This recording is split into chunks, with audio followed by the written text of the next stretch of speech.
ശ്രീനാരായണ ഗുരുവിൻ്റെ ആഗോള വീക്ഷണം എന്ന് പറയുമ്പോൾ ഇന്ത്യയുടെ സാഹചര്യത്തിൽ എനിക്ക് ഓർമ്മ വരുന്ന പേര് ഗ്യാരി ഡേവിസ് എന്ന പേരാണ്. കാരണം ഇന്നിപ്പോൾ എൻ്റെ മുമ്പിലിരിക്കുന്ന എല്ലാവർക്കും തന്നെ, ഒരുപക്ഷെ ഈ സദസ്സിലുള്ള എനിക്കൊഴികെ ബാക്കി എല്ലാവർക്കും തന്നെ പാസ്പോർട്ട് ഉണ്ടായിരിക്കും. ഇന്ത്യയുടെ പാസ്പോർട്ട് ഇന്ത്യൻ പൗരനാണ് എന്നതിന് തെളിവല്ല എന്ന് ഇന്ത്യ ഗവൺമെൻറ്റിലെ തന്നെ ഉത്തരവാദിത്തപ്പെട്ട ആളുകൾ പറയുന്ന ഒരു കാലത്താണ് നാം ജീവിച്ചിരിക്കുന്നത്. അതിൻ്റെ ആദ്യ പേജിൽ പിന്നെ രാഷ്ട്രപതിയുടെ പേരിൽ എന്താണ് എഴുതി വച്ചിരിക്കുന്നതെന്ന് തിരിച്ചു ചോദിക്കാൻ പോലും നമ്മളുടെ പൗരസമൂഹത്തിനോ നമ്മളുടെ ഈ രാജ്യത്തെ പ്രധാനപ്പെട്ട നേതാക്കൾക്കോ സാധിക്കുന്നില്ല എന്ന ഗതികേടിൽ നമ്മൾ നിൽക്കുകയാണ്. ആ സമയത്ത് നമ്മൾ കഴിഞ്ഞ നൂറ്റാണ്ടിൽ നമ്മളോടൊപ്പം ജീവിച്ചിരുന്ന, ഈ നാടിനെ നയിച്ച ഒരു വ്യക്തിയുടെ ലോകത്തെ മാനവ ജീവിതത്തെക്കുറിച്ച് അദ്ദേഹം വെച്ച് പുലർത്തിയ ഒരു വീക്ഷണത്തെ പറ്റി നാം പറയുന്നു. ഗ്യാരി ഡേവിസ്, നമുക്കറിയാം, അദ്ദേഹം ഏകലോക ഗവൺമെൻറ് സ്വപ്നം കണ്ട ഒരു വ്യക്തിയാണ്. അതിരുകളില്ലാത്ത ഒരു ലോകം സ്വപ്നം കണ്ട വ്യക്തിയാണ്. ആ സ്വപ്നത്തിലേക്ക് അദ്ദേഹത്തെ എത്തിച്ചത് യഥാർത്ഥത്തിൽ രണ്ടാം ലോക മഹായുദ്ധമാണ്. രണ്ടാം ലോക മഹായുദ്ധത്തിൻ്റെ കാലത്ത് ഹിരോഷിമയിലും നാഗസാക്കിയിലും അണുബോംബ് വർഷിക്കുന്ന സമയത്ത് അതിനൊപ്പം ഉണ്ടായിരുന്ന ഒരു സൈനികൻ പിന്നീട് അമേരിക്കൻ്റെ പൗരത്വം തന്നെ ഉപേക്ഷിച്ച് യുദ്ധങ്ങളില്ലാത്ത ഒരു രാജ്യത്തിന്, ഒരു ലോകത്തിന് വേണ്ടി, അതിരുകളില്ലാതെ ജനങ്ങൾക്ക് സഞ്ചരിക്കാൻ സാധിക്കുന്ന ഒരു ലോകത്തിന് വേണ്ടി, പൗരത്വം എന്ന് പറയുന്ന സങ്കല്പത്തിന് തന്നെ എതിരായി ഒരു വിശ്വ പൗരത്വത്തിന് വേണ്ടി എല്ലാം അദ്ദേഹം വലിയ സമരങ്ങളിൽ ഏർപ്പെടുന്നുണ്ട്. ഇന്ത്യയിൽ അങ്ങനെ സ്വന്തമായി നിർമ്മിച്ച ആഗോള പാസ്പോർട്ടുമായി വന്നിറങ്ങുന്ന ഗ്യാരി ഡേവിസിനെ സ്വീകരിക്കാൻ ചെല്ലുന്നത് ഇന്ത്യയുടെ പ്രധാനമന്ത്രി നെഹ്റു ആണെന്ന് നമ്മൾ ഓർക്കണം. ഇപ്പോൾ ആ ഇന്ത്യ, നമ്മുടെ ഈ നാട്ടിൽ ജനിച്ച് ജീവിച്ച, ഇവിടെ ഈ ഇന്ത്യ എന്ന് പറയുന്ന മഹാരാജ്യവും ഈ റിപ്പബ്ലിക്കും ഉണ്ടാകുന്നതിന് മുമ്പേ തന്നെ ഇവിടെ സ്വാഭാവികമായി നൂറുകണക്കിന് വർഷങ്ങളായി, തലമുറകളായി ജീവിച്ചു വരുന്ന ആളുകളോട് നിങ്ങൾ രേഖാമൂലം പൗരത്വം തെളിയിക്കണമെന്നാവശ്യപ്പെടുന്ന ഒരു ഇന്ത്യയായി മാറിയിരിക്കുകയാണ്. നമ്മുടെ രാജഗോപാൽ സാറിൻ്റെ അനുഭവം നമുക്കറിയാം. ഇന്ത്യ മൊത്തം അറിയപ്പെടുന്ന ഒരു പത്രാധിപർ, അദ്ദേഹത്തിൻ്റെ പൗരത്വം, അദ്ദേഹത്തിൻ്റെ പേര് ഒരു വോട്ടർ പട്ടികയിൽ ഇല്ല എന്ന പേരിൽ അദ്ദേഹത്തിൻ്റെ പാസ്പോർട്ട് നിഷേധിക്കുകയും അദ്ദേഹത്തിൻ്റെ മകളുടെ വിവാഹത്തിൽ പങ്കെടുക്കാൻ സാധിക്കാതിരിക്കുകയും ചെയ്ത അനുഭവം നമ്മുടെ അടുത്തുണ്ട്. അപ്പോൾ ലോകത്തിൻ്റെ അതിരുകളെക്കുറിച്ച്, മനുഷ്യരുടെ ഈ പ്രകൃതിയിൽ മനുഷ്യർ നിലനിൽക്കുന്നതിനെക്കുറിച്ച്, അവർ തമ്മിലുള്ള പാരസ്പര്യത്തെക്കുറിച്ച്, ബന്ധത്തെക്കുറിച്ച്, ആത്മസാഹോദര്യത്തെക്കുറിച്ച് നമുക്ക് ഈ കാലത്ത് എന്ത് പറയാനുണ്ട്?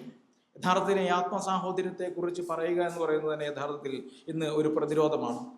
നമ്മുടെ ഇന്ത്യയും നമ്മുടെ നാടും നേരിടുന്ന ഏറ്റവും വലിയ അപരത്വത്തിനെതിരെയുള്ള ഒരു പ്രതിരോധം എന്ന നിലയ്ക്ക് ശ്രീനാരായണ ഗുരുവിൻ്റെ മാനവികമായ ഒരു ദർശനത്തെ അവതരിപ്പിക്കാൻ നമുക്ക് സാധിക്കേണ്ടതുണ്ട്. അപ്പോൾ ശ്രീനാരായണ ഗുരു ആരാണ് എന്ന് ചോദിച്ചാൽ ഇന്ന് കേരളത്തിൽ ഒരു വിഭാഗമെങ്കിലും അദ്ദേഹം ദൈവമാണെന്നോ ദൈവാവതാരമാണോ എന്നോ പറയും. ഗുരു നമ്മളെ എന്ത് ഉദ്ബോധിപ്പിച്ചു എന്ന് അറിയുക പോലും ചെയ്യാതെ, ഗുരുവിൻ്റെ ഒരു ചിത്രത്തിനോ ഗുരുവിൻ്റെ ഒരു പഞ്ചലോഹ നിർമ്മിതമായ പ്രതിമയ്ക്കോ മുമ്പിൽ നിലവിളക്ക് കൊളുത്തുകയോ ചന്ദനത്തിരി കത്തിക്കുകയോ ചെയ്യുന്നതിലൂടെ നിങ്ങളൊരു ഉത്തമനായ ശ്രീനാരായണീയനായി മാറിക്കഴിഞ്ഞിരിക്കുന്നു. അഥവാ നിങ്ങൾ ഗുരു മുന്നോട്ട് വെച്ച ഈ പറയുന്ന അപരത്വമില്ലാത്ത, മനുഷ്യരെ എല്ലാവരെയും ചേർത്ത് നിർത്തുന്ന ഒരു ജീവിത ദർശനം നിങ്ങൾ ഉൾക്കൊണ്ടാലും ശരി, നിങ്ങളൊരു ഗുരുവിരുദ്ധനാണ്. നിങ്ങൾ ഗുരുവിൻ്റെ അനുയായിയാണോ എന്ന് തെളിയിക്കുന്നത് നിങ്ങളുടെ ഈ ഭക്തി പ്രകടനത്തിലാണ്, അതിൻ്റെ പാരവശ്യത്തിലാണ് എന്ന് കാണുന്ന ഒരു വിഭാഗം ഇവിടെ വളർന്നു വരുന്നു. ആ വിഭാഗം അത് കേവലം വെറുതെ ആരാധനകോത്ത് ഉണ്ടാകുന്ന ഒന്നല്ല. ഗുരു ജീവിച്ചിരിക്കുമ്പോൾ തന്നെ ദൈവമോ ദൈവത്തിനപ്പുറമോ കാണുന്ന ധാരാളം പേരൊന്ന് അന്നുണ്ടായിരുന്നു. അതിലൊരു തർക്കമില്ല. ഇപ്പോൾ മഹാകവി പള്ളത്തിരാമൻ, അദ്ദേഹം എൻ്റെ നാട്ടുകാരാണ്. മഹാകവി പള്ളത്തിരാമനൊക്കെ ശ്രീനാരായണ ഗുരുവിൻ്റെ ഒരു ചിത്രം, ആ ചിത്രം സ്വർണത്തിൽ നിർമ്മിച്ച് നാണയ രൂപത്തിലാക്കി ആ നാണയം ആളുകൾക്ക് കൊടുക്കുന്നുണ്ട്. അത് പവിത്രമായ ആളുകൾ വാങ്ങിക്കുന്നുണ്ട്. അപ്പോൾ അദ്ദേഹം പറയുന്ന കാര്യം, ഈ നാണയം അടിച്ച് എല്ലാവർക്കും കൊടുക്കാനുള്ള അവകാശം ഗുരു എനിക്ക് മാത്രമാണ് തന്നിട്ടുള്ളതാണ്. അതൊക്കെ ചരിത്രത്തിലെ കൗതുകങ്ങളാണ്. അതുപോലെ തന്നെ ഗുരുവിൻ്റെ ചിത്രം വെച്ച് ഗുരുവിനെ പൂജിക്കുന്ന സമ്പ്രദായം അന്നേ ഉണ്ട്. അങ്ങനെ പറയുമ്പോൾ തന്നെ നേരിട്ട് ശ്രീനാരായണ ഗുരു ആശ്രമത്തിൽ വന്നിരുന്നാൽ പോലും ഗുരുവിൻ്റെ ചിത്രത്തിന് മുമ്പിൽ പൂജ ചെയ്യുന്ന ശിഷ്യന്മാർ ആ പൂജ കഴിയാതെ കഴിഞ്ഞിട്ട് ഗുരുവിന് പച്ചവെള്ളം കൊടുക്കില്ല. അപ്പോൾ നമ്മുടെ ചിത്രത്തിനെല്ലാം കിട്ടി, നമുക്കൊന്നും കിട്ടിയില്ല എന്ന് പറയുന്ന സന്ദർഭങ്ങൾ നമുക്ക് ഗുരുവിൻ്റെ ജീവിതത്തിൽ കാണാം. ഇന്ന് ശ്രീനാരായണ ഗുരുവിനെ 30 കോടി ഹൈന്ദവ ദൈവങ്ങളിലെ, കൃത്യമായി പറഞ്ഞാൽ ബ്രാഹ്മണിക ദൈവങ്ങളിലെ ഒരു ദൈവാവതാരമായി മാത്രം ചിത്രീകരിച്ച്, ആ ദൈവത്തിൻ്റെ അവതാരമാണ് ഗുരു എന്ന് പറഞ്ഞ് അങ്ങനെ പ്രചരിപ്പിച്ച് ഗുരുവിനോടുള്ള നിങ്ങളുടെ ഭക്തി എന്ന് പറയുന്നത് ഈ ബ്രാഹ്മണികമായ ആചാരങ്ങളുടെ ഗുരുവിനെ ആരാധിക്കുക എന്നത് മാത്രമാണ് എന്ന് സ്ഥാപിക്കുന്ന ഒരു കാഴ്ചയുണ്ട്. ആ കാഴ്ച ക്ഷേത്രവൽക്കരണത്തിലൂടെ ഗുരുവിനെ നിങ്ങൾ പറഞ്ഞാൽ വിശ്വസിക്കുമെന്നറിയില്ല. കേരളത്തിൽ തന്നെ ശ്രീനാരായണ ഗുരുവിനെ പ്രതിഷ്ഠിച്ച് ശ്രീനാരായണ ഗുരുവിന് ക്ഷേത്രം നിർമ്മിച്ച് അതിനുശേഷം അതിനോട് ചേർന്നുള്ള കുളത്തിൽ ശ്രീനാരായണ ഗുരുവിൻ്റെ ഈ ക്ഷേത്രോത്സവവുമായി ബന്ധപ്പെട്ട് നടക്കുന്ന ആറാട്ടിന് മാത്രം ജനങ്ങളെ പ്രവേശിപ്പിക്കുകയുള്ളൂ. അത് കുളത്തിലേക്ക് പോലും ജനങ്ങളെ പ്രവേശിപ്പിക്കാത്ത തരത്തിലുള്ള ചില സ്ഥലങ്ങളുണ്ട് എന്നുള്ളത് നമുക്ക് അത്ഭുതകരമാണ്, നമുക്ക് വിശ്വസിക്കാൻ പറ്റില്ല. അപ്പോൾ അൺടച്ചബിലിറ്റിയുടെ പ്രാക്ടീസ് ക്ഷേത്രങ്ങളിൽ എങ്ങനെ നടക്കുന്നു എന്ന് കണ്ട്, അതുകൊണ്ട് തന്നെ ക്ഷേത്രം എന്ന് പറയുന്ന ഈ സങ്കേതം അവിടെയാണ് ഈ ജാതീയതയുടെയും ഈ തൊട്ടുകൂടായ്മയുടെയും തീണ്ടിക്കൂടായ്മയുടെയും ഉത്ഭവസ്ഥാനവും പ്രഭവസ്ഥാനവും എന്ന് കണ്ട് അതിനെതിർത്തൊരു ഗുരുവിനെ ഇന്ന് അതേ ക്ഷേത്രങ്ങളുടെ അകത്ത് കൊണ്ടുചെന്ന് ഇത്തരത്തിൽ അശുദ്ധിയുള്ള ഒരു ദൈവമാക്കി മാറ്റുന്നതിലൂടെ ഒരു വലിയ അട്ടിമറി നടക്കുന്നുണ്ട്. അപ്പോൾ ഗുരു സ്വയം ഒരു അശുദ്ധിയുള്ള ദൈവമായി മാറുകയാണ്. ഏത് ഗുരുവാണ് അശുദ്ധിയുള്ള ദൈവമായി മാറുന്നത് എന്ന് ചോദിച്ചാൽ, നാം തീണ്ടലുള്ള ദൈവത്തെ അല്ല പ്രതിഷ്ഠിച്ചത് എന്ന് പറഞ്ഞ ഗുരു, ആ ഗുരു ഇന്ന് ബ്രാഹ്മണികമായ ശുദ്ധിവിശേഷങ്ങളോടെ, ശുദ്ധി സങ്കല്പത്തിൽ അധിഷ്ഠിതമായ പൂജാവിധാനങ്ങളിലൂടെ പൂജിക്കപ്പെടേണ്ട നൂറുകണക്കിന് ദൈവങ്ങളിലെ ഒരു ദൈവം മാത്രമാണ് എന്ന് പറയുന്ന ഒരു വിശേഷപ്പെട്ട സന്ദർഭത്തിൽ നാം നിൽക്കുകയാണ്. അപ്പോൾ ശ്രീനാരായണ ഗുരു പറഞ്ഞു, ഒരു ജാതി, ഒരു മതം, ഒരു ദൈവം മനുഷ്യന്. നമ്മളിപ്പോൾ പറയുകയാണ്, ചെമ്മനം ചാക്കോ പറഞ്ഞ പോലെ, ഒരു ജാതി, ഒരു മതം, ഒരു ദൈവം കൂടി മനുഷ്യന്. ആ ഒരു ദൈവം കൂടി മാത്രമായി ശ്രീനാരായണ ഗുരു മാറുന്ന ഒരു കാഴ്ച. ഇത് കേവലമായി ഇവിടെ നടക്കുന്ന ഒരു കാര്യം മാത്രമല്ല, ഇന്ത്യ മുഴുവനുള്ള പ്രാദേശികമായിട്ടുള്ള ഇത്തരത്തിലുള്ള ദൈവഭാവനകളെയോ ആചാര്യന്മാരെയോ ആ നാടിൻ്റെ പ്രധാനപ്പെട്ട സാമൂഹ്യ മുന്നേറ്റത്തിൽ പങ്കുവച്ച ആളുകളെയോ ഒക്കെ ഒരു തരത്തിൽ സ്വാംശീകരിച്ച് സ്വന്തമാക്കാൻ ശ്രമിക്കുന്ന വലിയ ഒരു ബ്രാഹ്മണികമായ പ്രോജക്റ്റിൻ്റെ ഭാഗം കൂടിയാണ് കേരളത്തിൽ ഇപ്പോൾ ഏകദേശം 2-3 പതിറ്റാണ്ടുകളായി നടന്നു വരുന്ന ശ്രീനാരായണ ഗുരുവിനെ മുൻനിർത്തിയുള്ള ഇത്തരത്തിലുള്ള പരിശ്രമങ്ങൾ. ഈ പരിശ്രമങ്ങളുടെ ആകെത്തുക എന്ന് പറയുന്നത് ഗുരുവിൻ്റെ ദാർശനികമായ ഒരു തലത്തെയും സാമൂഹ്യ ജീവിതത്തെയും പരിപൂർണമായി റദ്ദ് ചെയ്യുക എന്നുള്ളതാണ്. ഗുരുവിൻ്റെ ദാർശനിക തലത്തെ റദ്ദ് ചെയ്യുക, ഗുരുവിൻ്റെ സാമൂഹ്യമായ ഇടപെടലുകളെ പരിപൂർണമായും തന്നെ റദ്ദ് ചെയ്യുക, അതിനുശേഷം ഗുരുവിനെ കേവലം ഒരു ദൈവഭാവനയായി ചുരുക്കുക. ഇപ്പോൾ നമുക്കറിയാം, നാം ആദ്യകാലങ്ങളിൽ കാണുന്ന ശ്രീനാരായണ ഗുരുവിൻ്റെ ചിത്രം എന്ന് പറഞ്ഞാൽ അത് ശിവകാശി കലണ്ടർ ചിത്രങ്ങൾ ധാരാളം ശ്രീനാരായണ ഗുരുവിൻ്റെ പ്രചരിപ്പിക്കുന്നുണ്ട്.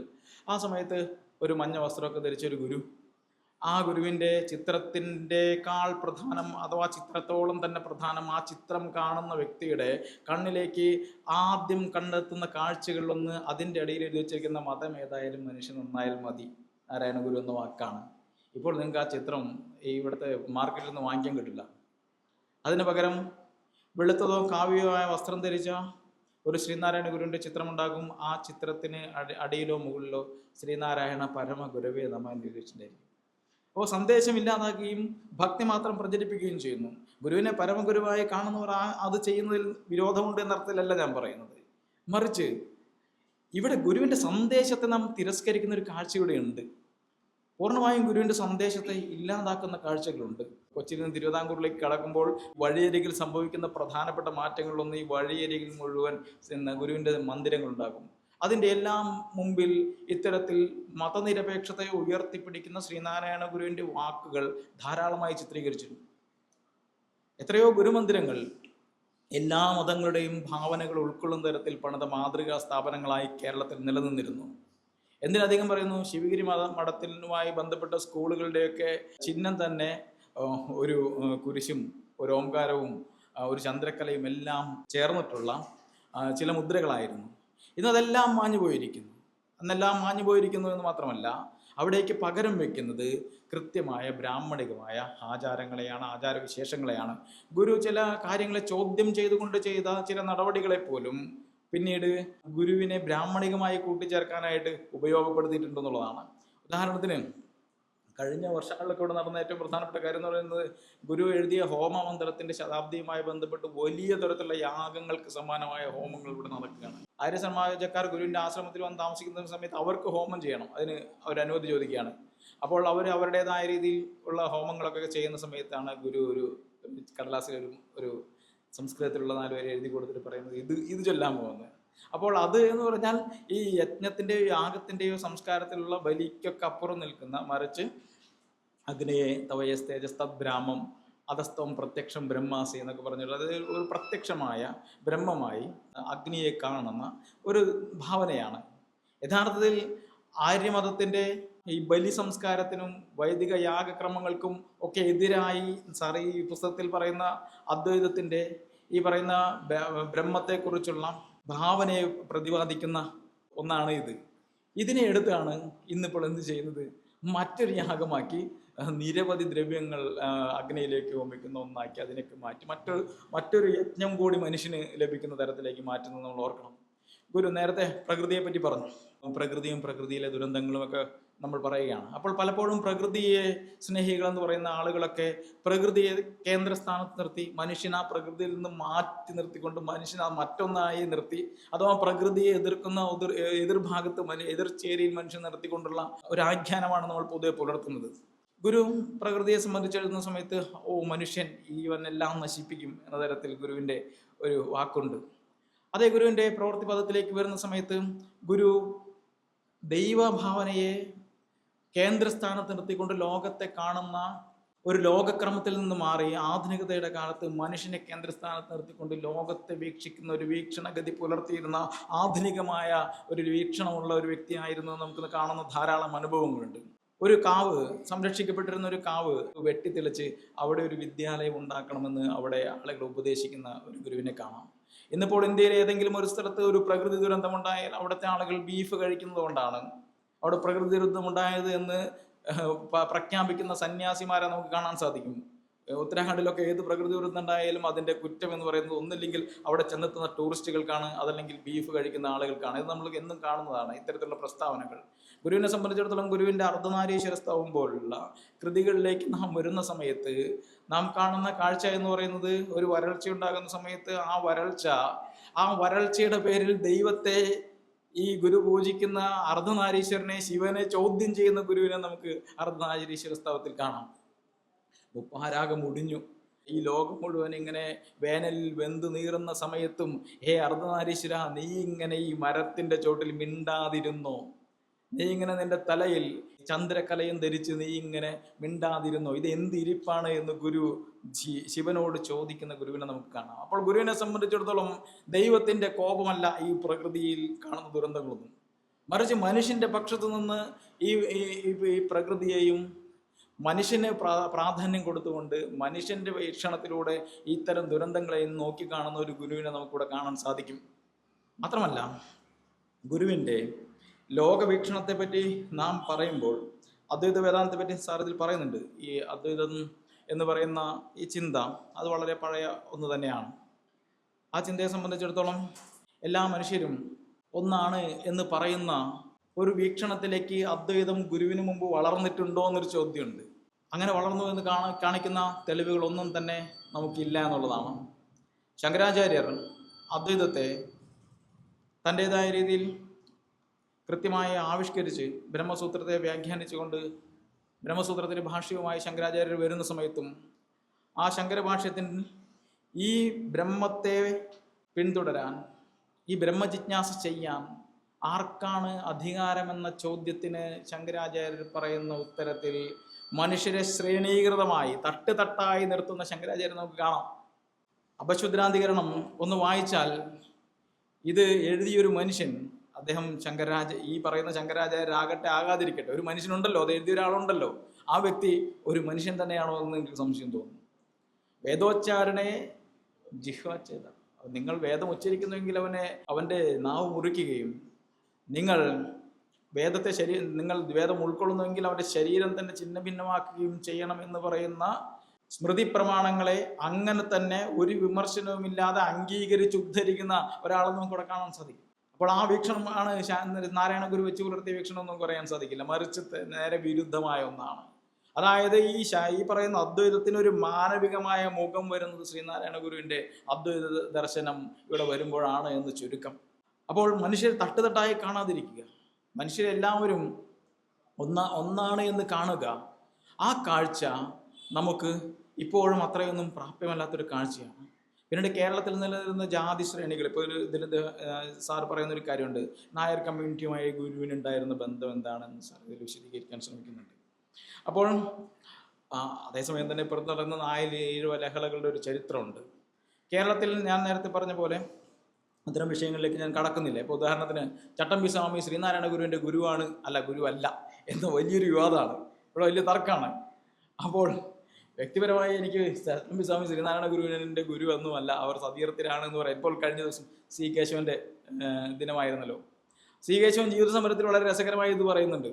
ഞാനും ഗുരു ഒരുമിച്ചുള്ളൊരു സമയത്താണ്, ശ്രീനാരായണ ഗുരു ഒരുമിച്ചിരിക്കുന്ന ഒരു സമയത്താണ് ആര് വരുന്നത്, ചട്ടമ്പി സ്വാമി വരുന്നത്. ഗുരു പറയുന്നത് ആ ചട്ടമ്പി വരുന്നുണ്ട്, കസേര ഇട്ട് കൊടുക്കും എന്ന് പറയുന്നത്. അപ്പോൾ അതല്ലാതെ അവിടെ ഒരു ഗുരു ശിഷ്യ ബന്ധമൊന്നും ഞാൻ കണ്ടില്ല എന്ന് സി കേശവൻ വളരെ സത്യസന്ധമായി. സി കേശവന്റെ ജീവിത സമരം എന്ന് പറയുന്നത് കേവലം ഒരു ആത്മകഥയല്ല, മറിച്ച് കേരളത്തിന്റെ സാമൂഹ്യ ചരിത്രത്തെ പറ്റി, പ്രത്യേകിച്ച് കഴിഞ്ഞ നൂറ്റാണ്ടിനെ പറ്റി പഠിക്കുന്ന എല്ലാവർക്കും ഒഴിച്ചുകൂടാൻ പറ്റാത്ത, അതിനെ കാണാതെ നമുക്ക് കേരളത്തെ കാണാൻ പറ്റാത്ത രീതിയിൽ നമ്മുടെ നാഴികക്കല്ലായ ഒരു കൃതി കൂടിയാണ്. അതിൽ അദ്ദേഹം പറയുന്നുണ്ട്, മറ്റു ധാരാളം കാര്യങ്ങളിലുണ്ട്, ഞാൻ അതിലേക്ക് പോകുന്നില്ല.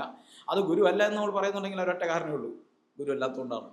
മറിച്ച് എല്ലാ തരത്തിൽ നോക്കിയാലും ഇപ്പോൾ നായർ കമ്മ്യൂണിറ്റിക്ക് ഗുരുവിനോടുള്ള ബന്ധത്തെക്കുറിച്ച്, ഗുരുവിൻ്റെ ആദ്യത്തെ എഴുത്തിനിരുത്തുന്ന ആൾ മുതൽ 2-3 പ്രധാനപ്പെട്ട ഗുരുസ്ഥാനങ്ങൾ വഹിച്ചിട്ടുള്ള, അത് ഗുരുവിനെ പഠിപ്പിച്ച ആളുകൾ, അത്തരത്തിലുള്ള ആളുകൾ നായർ സമുദായത്തിൽപ്പെട്ടവരായിരുന്നു എന്നതിന് തർക്കമൊന്നുമില്ല. ആ ചരിത്ര വസ്തുത അംഗീകരിക്കുമ്പോൾ ഈ കാര്യം അംഗീകരിക്കാതിരിക്കുന്നുണ്ടെങ്കിൽ അതിന് കാരണം അതങ്ങനെ ഇല്ലാത്തതുകൊണ്ട് മാത്രമാണെന്ന് വെച്ചു. അതല്ലാതെ അതൊരു ജാതിഭ്രാന്തല്ല. മറിച്ച് എന്തുകൊണ്ട് അങ്ങനെ സംഭവിച്ചു? ഗുരുവിനെ എഴുത്തിനിരുത്തുന്ന ഒരാൾ അയാൾ നായർ സമുദായത്തിൽപ്പെട്ട ആളാകുന്നത് എങ്ങനെ? അതെങ്ങനെ സാധ്യമായി? അന്നത്തെ ഒരു കേരളത്തിൽ നിന്നൊരു ചോദ്യമുണ്ട്, അത് വളരെ പ്രധാനപ്പെട്ടതാണ്. അതിനെ കാരണമാകുന്നത് യഥാർത്ഥത്തിൽ അന്നത്തെ ഒരു സാമൂഹ്യ സാഹചര്യമാണ്. അതെന്താണ്? അത് കേരള യൂണിവേഴ്സിറ്റിയിൽ തന്നെ പ്രശോഭൻ സാറിൻ്റെ ഒരു തീസിസ് ഉണ്ട്, ശ്രീനാരായണ ഗുരുവിൻ്റെ സ്വാധീനം മലയാള കവിതയിൽ എന്നുള്ളതാണ്. മലയാളത്തിൻ്റെ സാഹിത്യത്തിൽ ശ്രീനാരായണ ഗുരു എങ്ങനെ സ്വാധീനിച്ചു എന്നതിനെ പറ്റി അത് പുസ്തക രൂപത്തിൽ ഇറങ്ങിയിട്ടുണ്ട്. അതിൽ അദ്ദേഹം പറയുന്നൊരു കാര്യം, അന്ന് കേരളത്തിൻ്റെ വിദ്യാഭ്യാസ രംഗത്ത് വലിയൊരു മാറ്റം നടക്കുന്ന ഒരു സമയമാണ്. അപ്പോൾ ഈ കുടിപ്പള്ളിക്കൂടങ്ങൾ നിലനിൽക്കുകയാണ്. ഈ കുടിപ്പള്ളിക്കൂടങ്ങൾ എന്ന് പറയുന്നത് യഥാർത്ഥത്തിൽ സ്വാശ്രയ സ്കൂളുകളാണ്, സ്വാശ്രയ കോളേജുകളാണ്, ഫീസ് നൽകി പഠിപ്പിക്കുന്ന സ്ഥാപനങ്ങൾ. ആശാന്റെ കീഴിൽ ആരാണ് കുടിപ്പള്ളിക്കൂടത്തിൽ പോയി പഠിക്കുക എന്ന് വെച്ചാൽ, പഠിക്കുന്നത് സാമ്പത്തികമായി ശേഷിയുള്ള ആളുകൾക്ക് മാത്രമേ കുടിപ്പള്ളിക്കൂടത്തിൽ വിട്ട് കുട്ടിയെ അവിടെ നിർത്തി പഠിപ്പിക്കാൻ സാധിക്കൂ. ഒന്നില്ലെങ്കിൽ ആശാന്റെ വീട്ടിൽ താമസിപ്പിക്കണം, അതല്ലെങ്കിൽ അവിടെയുള്ള അടുത്തുള്ള പ്രഭുഗ്രഹങ്ങൾ താമസിച്ചാണ് പഠിപ്പിക്കുക. ഇത് ചിലവേറിയ ഒരു കാര്യമാണ്. ഇങ്ങനെ പഠിപ്പിക്കാൻ സാധിക്കുന്ന ആളുകൾ സ്വാഭാവികമായും ഈ പറയുന്ന ഉയർന്ന കമ്മ്യൂണിറ്റികളിൽപ്പെട്ട, സാമ്പത്തികമായും സുരക്ഷിതത്വമുള്ള കുടുംബങ്ങളിലെ കുട്ടികളാണ് ഈ കുടിപ്പള്ളിക്കൂടങ്ങളിൽ വന്ന് പഠിക്കുന്നത്. ഇവിടെ ഇംഗ്ലീഷ് വിദ്യാഭ്യാസം ആരംഭിച്ചതോടെ ഈ ഉന്നത ശ്രേണിയിലുള്ള ആളുകൾ, ഉയർന്ന സാമ്പത്തിക ശേഷിയുള്ള ആളുകൾ അവരുടെ കുട്ടികളെ കുടിപ്പള്ളിക്കൂടങ്ങളിൽ നിന്ന് പിൻവലിപ്പിക്കുകയും പുതിയ രീതിയിലുള്ള ആധുനിക വിദ്യാഭ്യാസത്തിലേക്ക് പോവുകയും ചെയ്യുന്നുണ്ട്. അപ്പോൾ ഈ കുടിപ്പള്ളിക്കൂടങ്ങൾ വലിയ ഒരു പ്രതിസന്ധിയെ നേരിടുന്നുണ്ട്.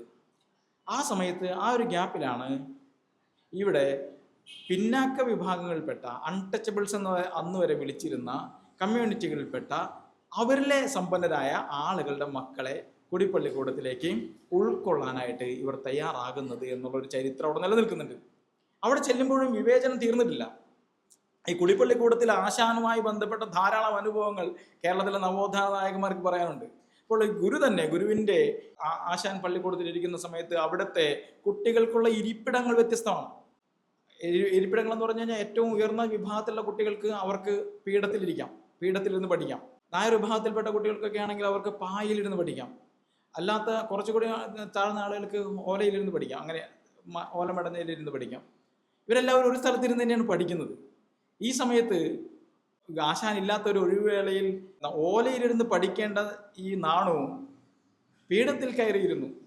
ഇതൊരു കേസായി ആശാൻ വരുമ്പോൾ കുട്ടികൾ അവതരിപ്പിക്കുകയാണ്.